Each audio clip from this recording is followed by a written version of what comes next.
Bismillahirrahmanirrahim. Assalamualaikum warahmatullahi wabarakatuh.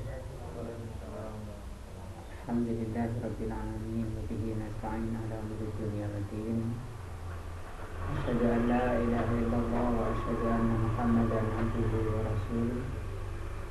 Allahumma shalli ala Muhammadin wa ala alihi wa sahbihi ajmain. Wa ba'du. Masih di muqaddimah kitab Ushul Tsalatsa di bab tentang kewajiban setiap muslim pada Islamnya. Ada 4. Yang pertama, mempelajari Islam. Yang kedua, mengamalkan. Dan yang ketiga, berdakwah. Dan masalah berdakwah juga sudah kita masuk bahasanya, dan kita bisa sampai di perkataan beliau, wala buddha, dan harus lihat di dakwati, terhadap dakwah ini,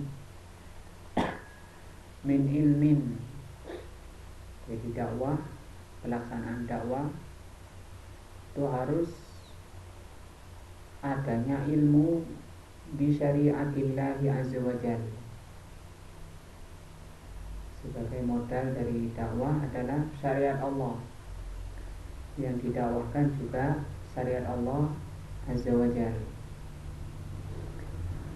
Hatta takuna dakwatu, sehingga dakwah ala ilmin wa basiratin, sehingga dakwah itu dibangun di atas ilmu dan basirah. Liqaulihi ta'ala, berdasarkan firman-Nya, Qul, katakan ya Muhammad, hadihi sabili, inilah jalanku, ad'u ilallah, aku mengajak kepada Allah, aku menyeru kalian kepada Allah, ala basiratin, di atas basirah, wa ana wa manittaba'ani, saya dan yang mengikuti aku. Jadi Rasul SAW meneladani bahwa beliau berdakwah di atas basirah, dan juga orang-orang yang mengikuti beliau, kata Allah, orang-orang yang mengikuti beliau di dalam berdakwah, maka cara dakwahnya itu mengikuti beliau sallallahu alaihi wa alihi wasallam. Wa subhanallah, dan maha suci Allah, wa ma ana minal musyrikin, dan saya bukan tergolong orang-orang musyrik. Surat Yusuf ayat 108. Wal basirah, basirah itu ilmu yang mendalam, karena di sini beliau katakan ilmin wa basiratin. Ilmu itu seperti saya misalnya mengatakan ini laptop, tapi kemudian basirah itu lebih dalam, tahu komponen sampai terdalamnya, mengerti komponen terdalamnya, itu basirah. Maka itu yang disyaratkan bagi seorang dai, adanya ilmu dan basirah. Nah, wal basiratu takunu fima yad'u ilaihi. Basirah itu harus ada, harus dimiliki dalam masalah di dalam berdakwah. Bi ayyakuna da'iyah, yaitu menjadikan seorang dai atau dituntut seorang dai aliman bil hukmi syar'i. Yang pertama, seorang dai diwajibkan, diharuskan alim, mengerti hukum syar'i, karena yang mau didakwahkan ke sana, mengajak orang ke sana, bukan kepada selainnya. Dan itu jalan Rasul SAW yang dikatakan di ayat ini seperti. Wa fi kaifiyatid dakwah, Demikian juga harus basirah, harus mengerti, seorang dai itu harus alim, mengerti kaifiyah dakwah. Kaifiyah itu cara. Jadi cara berdakwahnya juga telah dibimbingkan, telah dicontohkan oleh Rasulullah Sallallahu Alaihi Wasallam.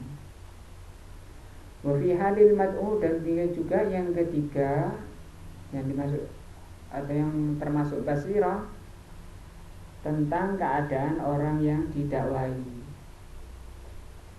Jadi punya modal ilmu syar'i, mengerti caranya berdakwah dan tahu keadaan atau kondisi orang yang diseru. 3 ya, basirah meliputi 3 perkara: modal dakwahnya, cara dakwahnya, dan objek dakwahnya. Pemajalatu dakwati, cara-cara dakwah itu kasiratun. Cara-cara dakwah atau metode-metode dakwah itu banyak. Minha, diantaranya ad-da'watu ilallah bil khitabah, berdakwah atau mengajak kepada Allah dengan khitabah, khutbah-khutbah. Wa ilqa'il muhadarah, pertemuan muhadarah. Muhadarah ya bahasa kita juga. Wa minha, diantaranya juga ad-da'wah ilallah bil maqalat, dengan maqalat. Maqalat ini bahasa kita juga menjadi makalah, tulisan-tulisan makalah. Wa minha ad-da'watu ilallah bi halaqatil ilm. Di antara dakwah itu adalah dengan halaqatul ilm. Halaqah itu majelis ilmu seperti yang kita laksanakan ini. Wa minha ad-da'watu ilallah bi ta'lif. Di antaranya lagi berdakwah kepada Allah dengan ta'lif. Ta'lif itu menyusun, menulis. Wa nasruddin antari ta'lif, yaitu menyebarkan agama, mengajak kepada Allah dengan cara menulis. Dan bahkan ini kata Al-Imam Ibnul Jauzi, lebih utama menulis itu daripada ceramah. Nah, kalau ceramah seperti ini juga dokumentasinya tidak sekuat tulisan. Yang kita dapati ulama-ulama terdahulu itu kuat sekali dengan apa? Tulisannya. Kitab-kitab kalau untuk masuk perpustakaan itu isinya apa? Tulisan. Betapa dimon sampai terakhir dibaca dan terus dijadikan sebagai modal daripada ilmu. Wa minha, di antara cara dakwah ilallah, kepada Allah, fil majalisil khosah, dalam majelis-majelis khusus. Apa yang maksud majelis khusus? Fa idza jalasal insanu, yaitu ketika manusia lagi kumpul, lagi duduk-duduk, jalasa itu duduk. Fi majlisin fi dakwatin madalan. Nah, majelis-majelis dakwah secara khusus. Fahada majalun lidakwati ilallah. Inilah beberapa metode dakwah yang bisa kita laksanakan. Adapun kalau sinetron, film, lagu-lagu, itu tidak ada contoh-contoh yang dicontohkan oleh Rasul dan setelahnya. Walakin yang bagi, tetapi hendaknya antakuna ala wajhin, hendaknya di dalam berdakwah itu ala wajhin la malala fi. Di dalam berdakwah itu hendaknya jangan sampai membuat bosan. Wala isqala, dan jangan memberatkan. Jadi insyaallah kalau yang hadir itu orangnya ikhlas,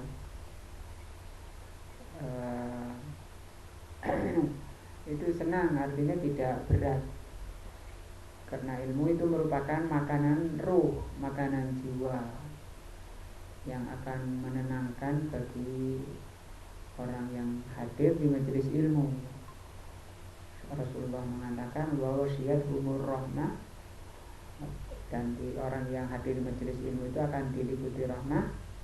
Wa yanzilu alaihimus sakinah, diturunkan kepada orang hadir di majelis ilmu itu sakinah, tenang. Nah, tapi kalau memang terlalu panjang, lama, ya berat juga.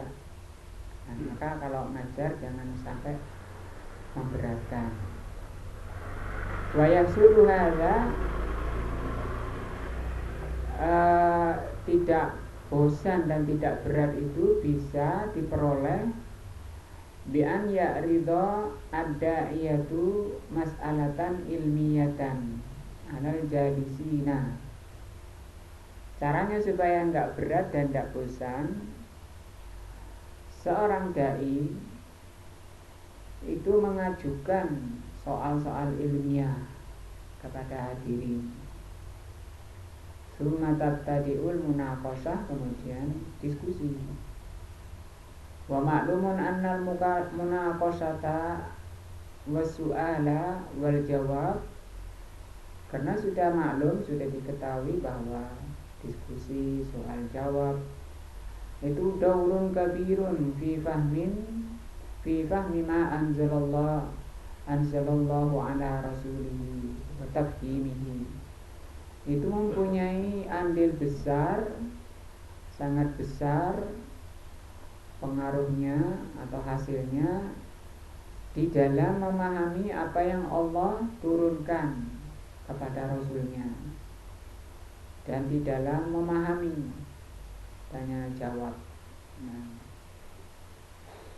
karena yang dituju dari majelis ilmu fahamnya sangat besar andilnya. Cara dakwah itu kalau sambil diselingi apa? Soal jawab, tanya jawab. Waqad yakunu aktsaru fa'aliyan min ilqa'il khutbah aw muhadarah ilqa'un mursalan kama huwa ma'lum. Dan itu yang sering dilakukan di dalam pertemuan-pertemuan khutbah juga, dan muhadarah adanya tanya jawab. Wa da'watu ilallah, berdakwah kepada Allah, ini tugas yang ketiga ya, di dalam kewajiban ketiga setiap muslim kepada Islamnya. Yang pertama tadi mempelajari, yang kedua mengamalkan, yang ketiga berdakwah. Dakwah yang sedang kita bahas ini merupakan kewajiban setiap kita dan harus menjadi sifat kita. Wa da'watu ilallah, berdakwah kepada Allah, hiya wazifatur rusuli alaihi wassalatu wassalam. Berdakwah kepada Allah itu merupakan wazifah. Wazifah artinya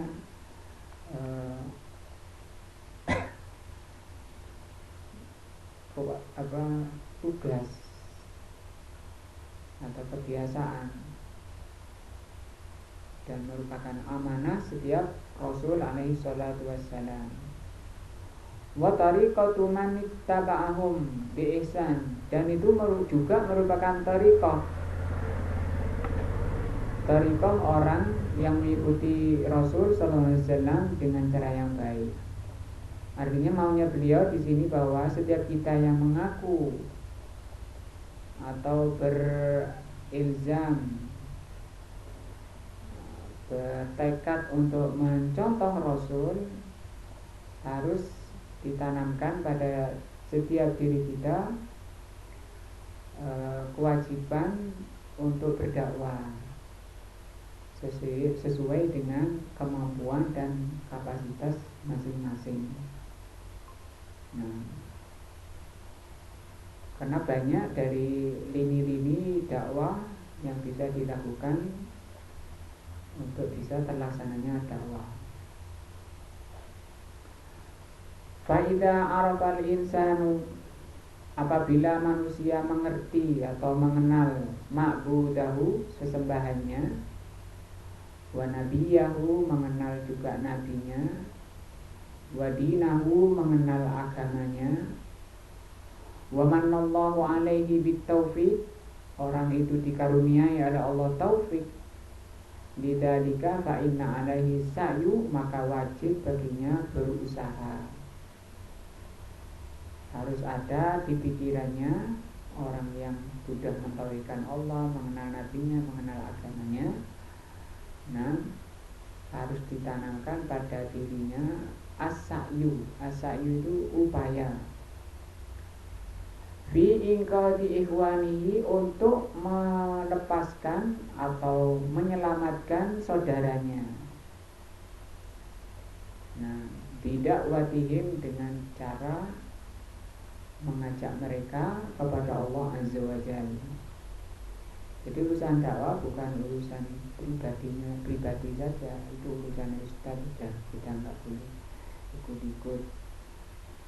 Nah, tidak seperti itu dari Ahlussunnah. Wal yubashshira bil khairi, hendaknya setiap muslim tadi memberi kabar gembira pada saudaranya dengan kebaikan. Qala an-nabiy sallallahu alaihi wa alihi wasallam li Ali bin Abi Thalib radhiyallahu anhu.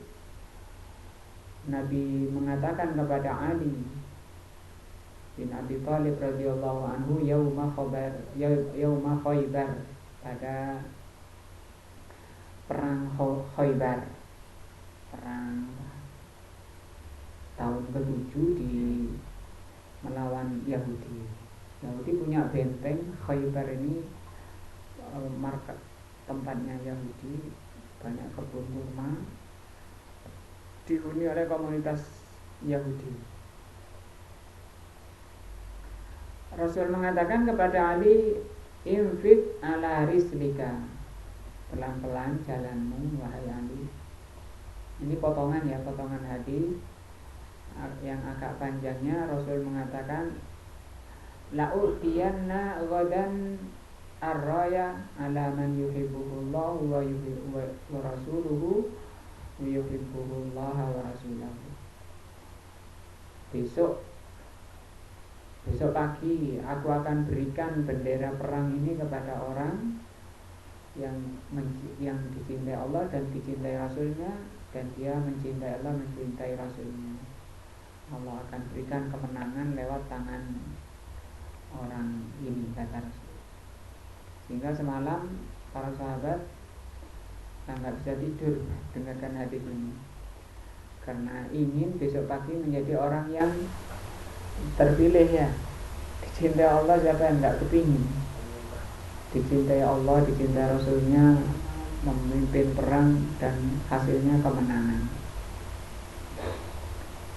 Nah, maka pagi harinya Ali dipanggil. Orang-orang sudah pada kumpul. Mana Ali? Ali lagi sakit mata.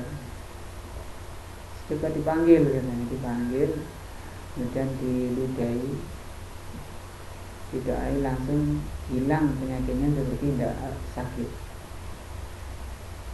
Kemudian dikatakan infik ala rizqika hatta tanzila bisa hatihim, sampai kamu berhenti dekat mereka.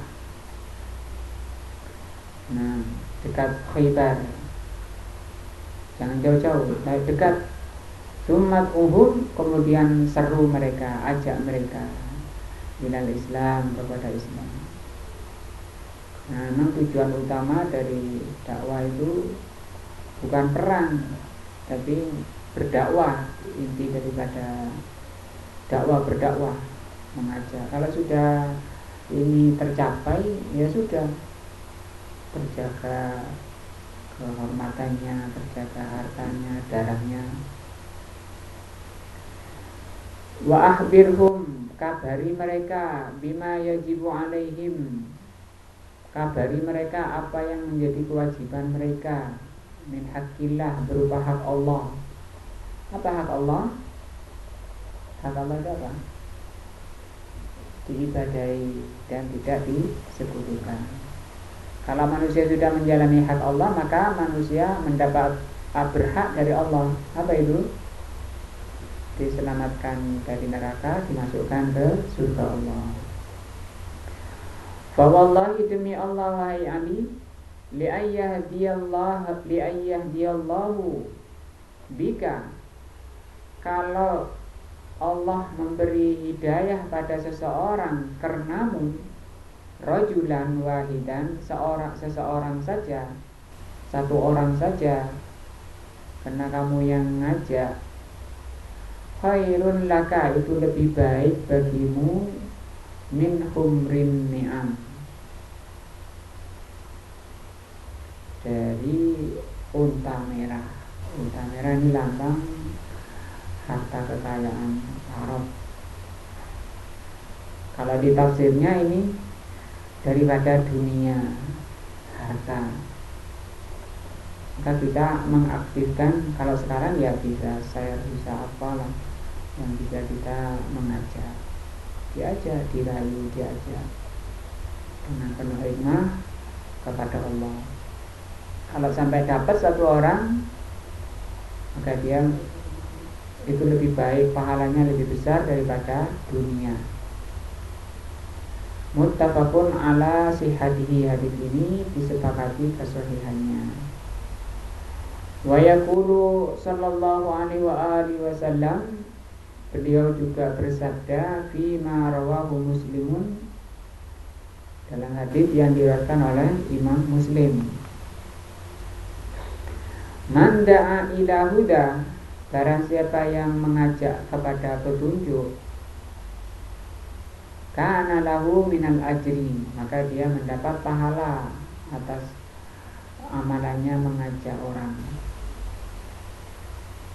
Mithlu ujuri man ittaba'ahu, sebesar pahala orang yang mengikutinya.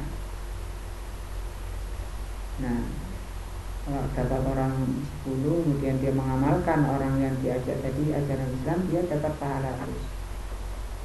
Sehingga Rasul SAW menjadi Rasul terbaik karena ajaran beliau terus mengalir ya.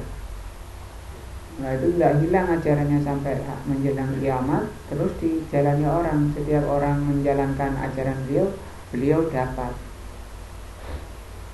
Nah, walaupun misalnya kita ngajak orang makan pakai tangan kanan, karena itu yang diajarkan Rasul, mengajaknya dengan penuh ikhlas, dengan penuh rahmah, lembut. Kemudian orang itu mengikuti ajaran yang kita ajak, maka akan mendapat pahala sebanyak orang yang mengikuti. La yang kusudzalika min ujurihim syai'a, yang mengajak mendapat pahala sebanyak yang mengikuti.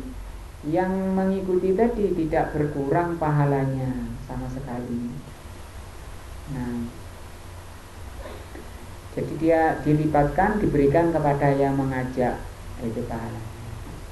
Wa man da'a ila dhalalatin, tapi barang siapa yang mengajak pada kesesatan. Sesat itu biasanya ajaran-ajaran baru, itu sesat.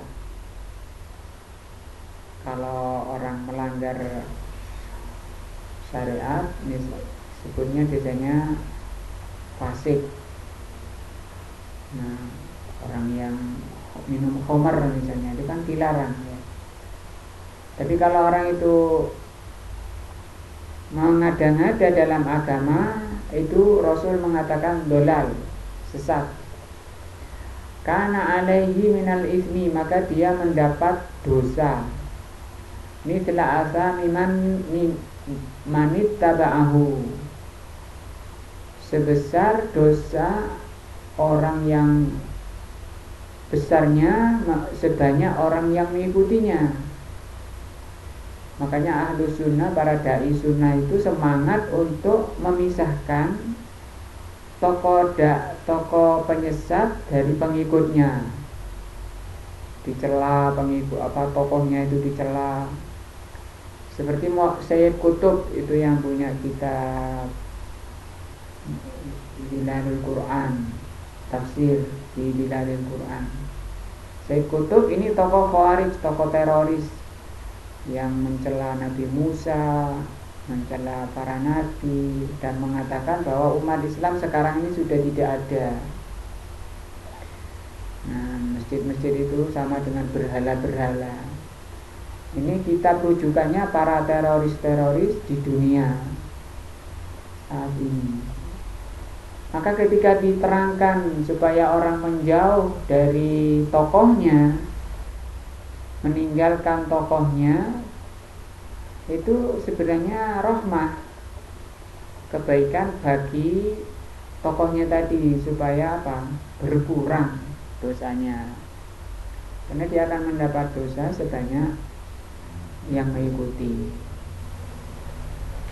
La yang kusudalika min asamihim syai'a. Walaupun demikian tidak mengurangi dosa orang yang mengikutinya. Sama-sama dosa, cuma yang menyeru itu dosanya lebih besar lagi. Wa qala sallallahu alaihi wa alihi wasallam, beliau juga mengatakan bima rawahu Muslim, aidan juga dari Muslim, man dalla ala khairin, barang siapa menunjukkan pada kebaikan, falahu mithlu ajri fa'ilihi, dia mendapat pahala seperti pahala pelakunya. Yang mengamalkan itu dapat pahala, yang ngajak dapat pahala, nah sebesar orang yang mengamalkan tadi.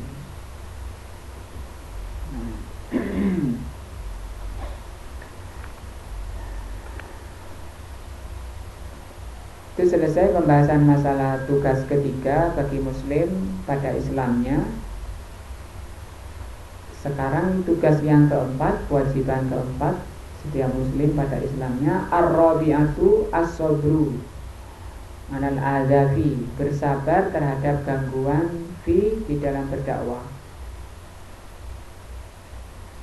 As-sabru, yang namanya sabar, ini juga harus menjadi sifat kita kalau kita ingin selamat, adalah sabrun habsun nafsi. Sabar itu artinya menahan nafsu.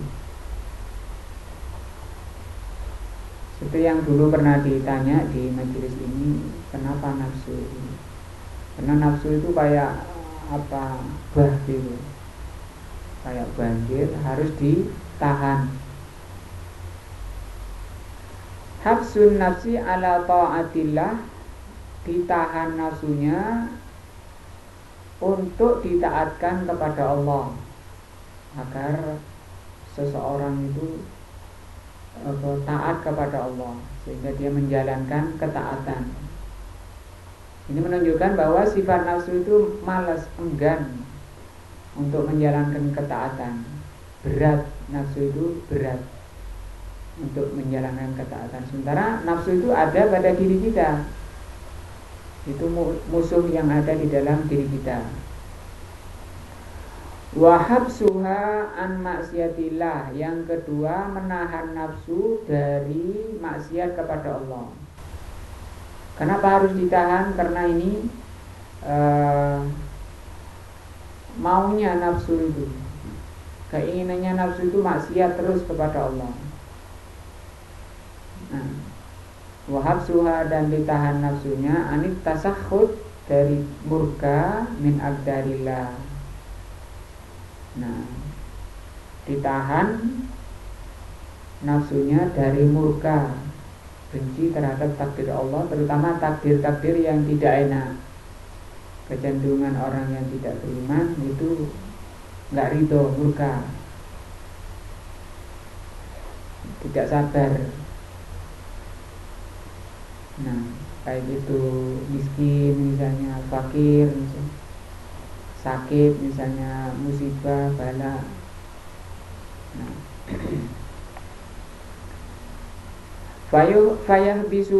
fayahbisun nafsu antasahud wa tadajjur wal malal, ditahan nafsunya dari murka, kemudian malas dan bosan. Nah, Ini yang sering menimpa orang-orang yang bunuh diri, stres. Nah, wa yakunu daiman nasyitan. Hendaknya seorang muslim itu nasyid, selalu semangat, selalu optimis fi dakwah, di dalam berdakwah ila dinillah, kepada agama Allah. Wa in udiya, sekalipun diganggu, li'anna adiyatad da'iin, karena gangguan para dai, gangguannya orang yang menyeru kepada Allah, kepada kebaikan, min tabi'atil bashar, termasuk tabiatnya manusia. Atau mengganggu para dai itu tabiatnya manusia. Mengganggu orang yang mengajak kepada kebaikan itu tabiatnya manusia. Illa man hadallahu, kecuali orang yang diberi hidayah oleh Allah. Qala Allah Ta'ala, Allah mengatakan di nabihi, pada nabinya sallallahu alaihi wasallam, wa laqad kudzibat rusulun min qablika, sungguh telah didustakan para rasul sebelum kamu Muhammad. Fasabaru, maka rasul-rasul itu sabar. Alama kudzibu, apa yang mereka dustakan. Wa udu, mereka itu para rasul-rasul itu diganggu. Hatta atahum nasruna, sampai datang kepada para rasul itu pertolongan kami. Nah, wis mundur wis misalnya, kenapa? Berat misalnya, banyak gangguan. Loh ya, memang ini lapangan gitu ya, medannya medan penuh gangguan. Makanya perlu menyingkirkan dengan baju apa, tekadkan dan bulatkan semangat. Wa kullama kuwiyatil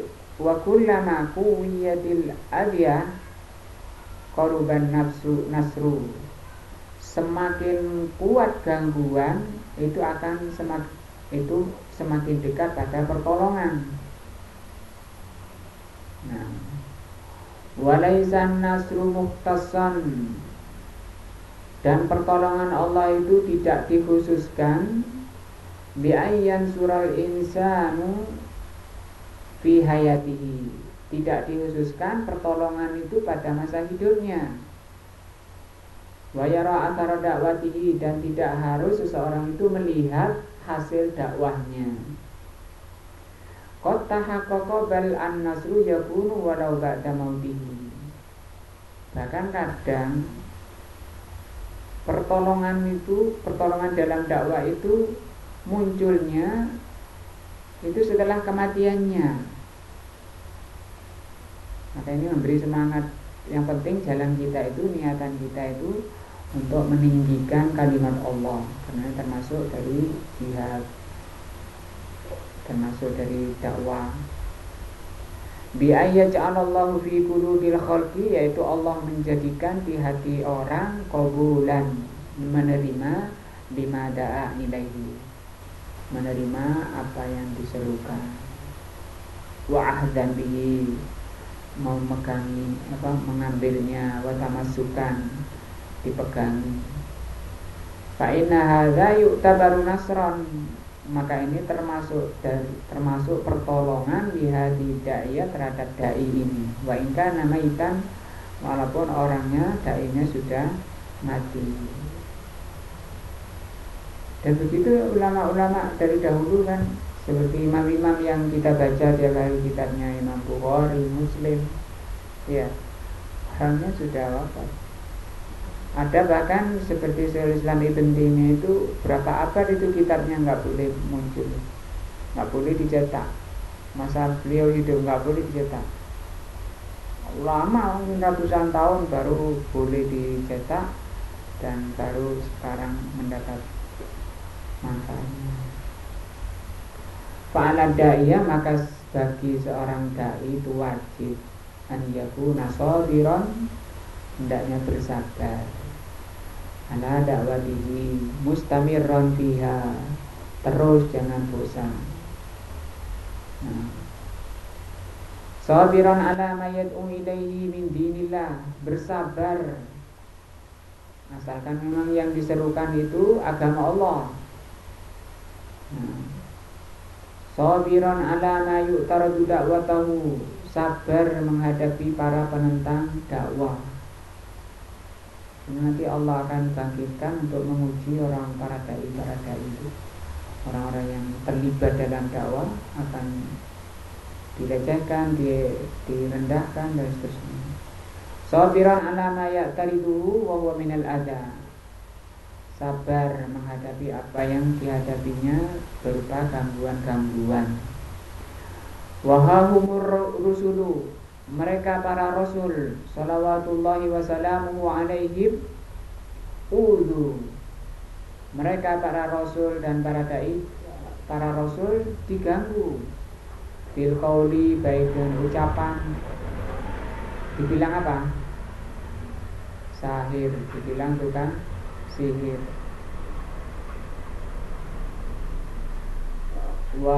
Dibilang juga majnun, dibilang orang gila.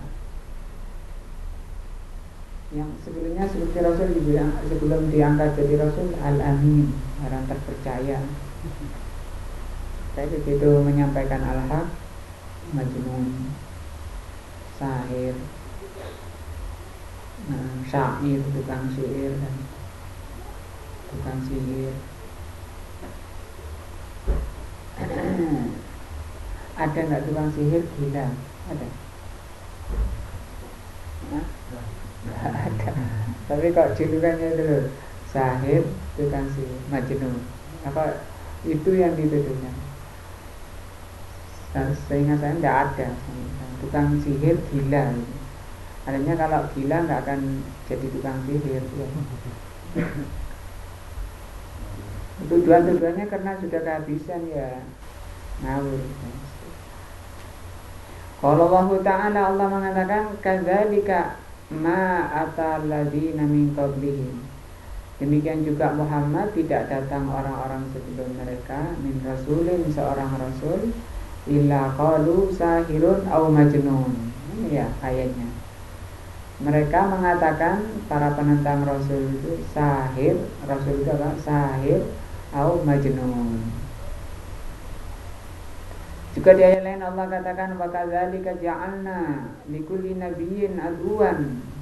Demikian kami jadikan, memang ditakdirkan ya, Allah jadikan pada setiap nabi itu musuh. Demikian juga orang yang mengikuti nabi ya akan menghadapi musuh. Musuh-musuh para dai, musuh-musuh dakwah. Siapa musuh-musuh nabi dan musuh-musuh dakwah? Minal mujrimin. Mujrimin ini orang durhaka. Nah, walakin ala da'iyah, tapi wajib bagi para dai an yuqabila dzalika bisabri, untuk menghadapi ya, menghadapi apa yang memang telah Allah persiapkan di hadapannya para dai itu dengan apa? As-sabr, sabar. Wandur, dan lihatlah ila qaulillahi azza wa jal li rasulihi, lihatlah qaul Allah, firman Allah kepada rasulnya, inna nahnu nazzalna alaikal qur'ana tanzila, sesungguhnya kami yang menurunkan Al-Quran kepadamu Muhammad. Nah, kana minal muntazir an yuqala fasyukru nikmata rabbika, maka yang ditunggu kalau diturunkan Al-Quran, mestinya dia bersyukur kepada nikmat Allah. Artinya gini, misalnya kami yang telah menurunkan Al-Quran padamu Muhammad, bersyukurlah. Tidak begitu di sini. Tapi Allah mengatakan di sini fasbir lihukmi rabbika, ya. Bukan bersyukurlah kepada nikmat terbesar ini, yaitu Al-Quran. Allah katakan apa?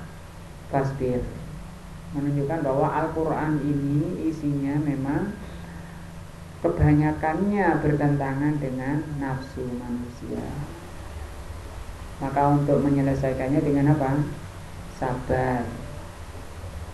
Nah, wa fi hadza, maka di ayat ini isyaratun ila anna kullama qama bihadzal Qur'an, ini mengisyaratkan bahwa semua yang disebutkan hukum-hukum di dalam Al-Qur'an fala budda ayyana lahu ma yanalahu mimma yahtaju ila sabrin, akan mengalami, barang siapa yang tekad untuk melaksanakan Al-Quran akan mengalami apa yang dialami oleh orang-orang yang telah memahami Al-Quran dan mengamalkannya.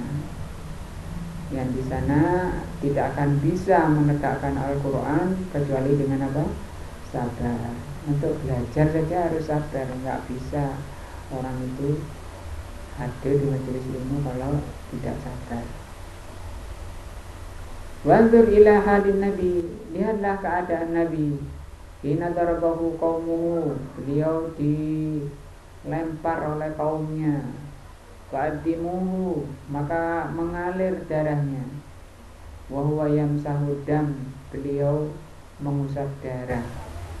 An wajhihi, dari wajahnya. Terus apa yang dilakukan Nabi?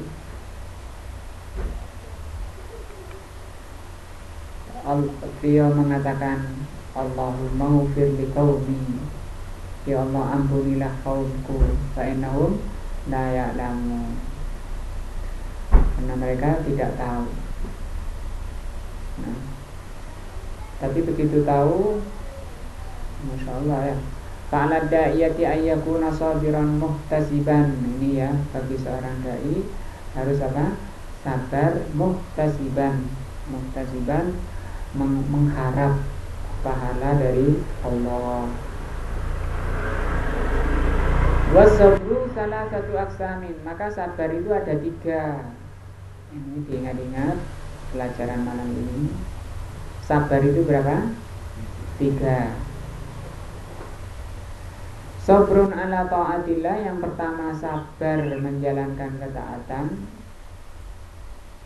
Karena kayak ngaji itu kan wajib, itu kan jarang orang yang mau ngaji, mempelajari ayat hadis itu kan jarang. Butuh apa? Sabaran. Sholat, apalagi sholat malam. Nah, enak-enaknya tidur bangun, terusnya butuh kesabaran. Maka Allah katakan, wa ma yulaqaha illa alladziina sabaru, tidak akan sampai ke surga kecuali orang-orang yang bersabar. Nah, sabrun ala maharimillah, yang kedua sabar terhadap apa yang Allah haramkan. Dan yang ketiga sabrun ala aqdarillah, sabar dengan takdir Allah.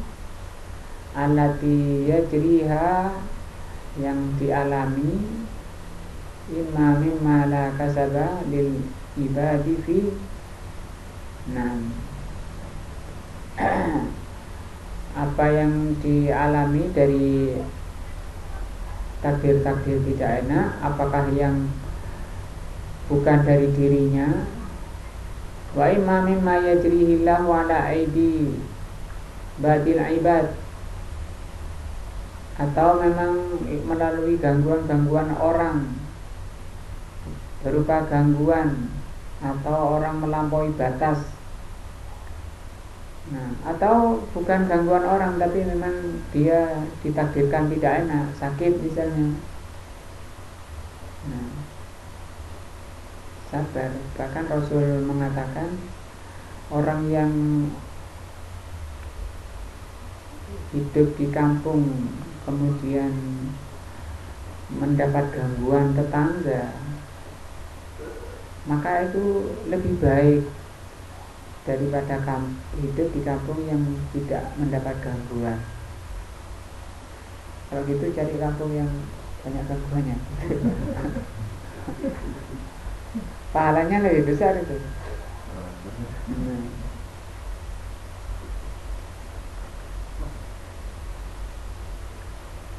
Nah, ini pembahasan 3 4 kewajiban bagi setiap muslim. 6. Yang pertama apa? Berilmu. Yang kedua beramal. Yang ketiga berdakwah. Yang keempat bersabar. Orang tidak akan bisa menjalankan 3 itu kecuali dengan sabar. Sabar mempelajari, sabar mengamalkan, dan sabar mendakwahkan. Sekali lagi, dakwah itu juga bukan hanya tugas dari ustaz. Kalau ustaz kan cuma belajarkan saja, tapi kan butuh komponen lainnya. Dari itu masing-masing hendaknya setiap kita mengambil andil agar sama-sama bisa menjalankan kewajibannya, sehingga menjadikan kita telah menjalankan kewajiban kepada Islam, dan Islamnya menjadi jalan kita menuju Allah SWT. Mungkin ada yang perlu ditanya biar nggak bosan. Ilmunya pas-pasan Ustaz. Ya malah nyampaikan itu yang bagus, yang pas itu. Nah, tak boleh lebih, tak boleh kurang ya. Sak pas-pasnya. Kata Rasul gimana? Bandiwa anni walau ayat. Sampaikan dariku walaupun kata satu ayat. Apa pasnya? Misalnya, wah saya cuma bisa nge-share. Ya sudah, share bisanya ini.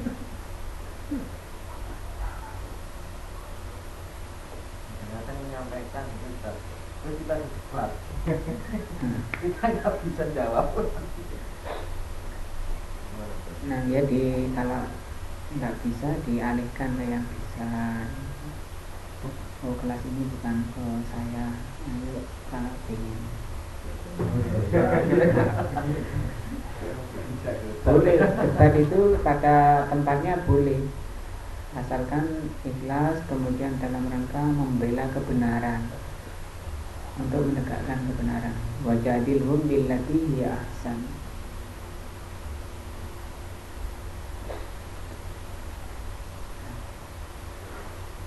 Yang lain ya. Sampai ini dulu. Subhanallah wa bihamdihi. Assalamualaikum warahmatullahi wabarakatuh.